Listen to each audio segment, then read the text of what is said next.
समय जिसे तुम जानते हो लेकिन समझ नहीं पाते। तेरी घड़ी का समय और वास्तविक समय एक नहीं। हम सब घड़ी देखकर दिन की शुरुआत करते हैं, ऑफिस जाते हैं, ट्रेन पकड़ते हैं, खाना खाते हैं।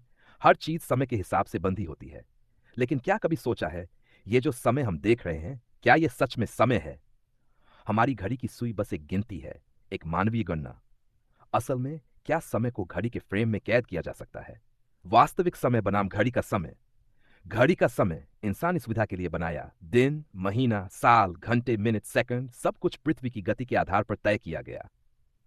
वास्तविक समय ब्रह्मांड के नियमों के अनुसार चलता है। ग्रह नक्षत्रों की गति, ब्रह्मांड का विस्तार, यहां तक कि प्रकाश की गति भी समय को प्रभावित करती है। और सबसे चौंकाने वाली बात, समय हर जगह एक समान नहीं चलता। जिस तरह एक नदी अपने मार्ग में अवरोधों के कारण अपनी गति बदलती है, समय भी सापेक्ष रूप से बदलता रहता है। तो समय की गणना कैसे होती है? हम जिस समय की अवधारणा में जी रहे हैं वह मानव निर्मित है, लेकिन असल में समय का कोई निश्चित स्वरूप नहीं है। भगवत गीता में श्री कृष्ण कहते हैं, मैं काल समय हूं जो सब कुछ नष्ट करता हुआ आगे बढ़ता है। शिव महाकाल है जो समय से परे है।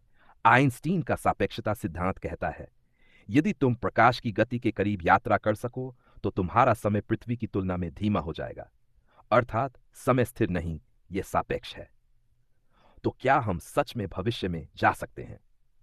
क्या समय की सीमाएं पार की जा सकती हैं? अगर हम पृथ्वी की गति से तेज चल सकें तो घड़ी के समय की तुलना में आगे या पीछे जा सकते हैं। लेकिन वास्तविक समय किसी घड़ी की सुइयों में बंधा नहीं है, यह शाश्वत और परिवर्तनशील है।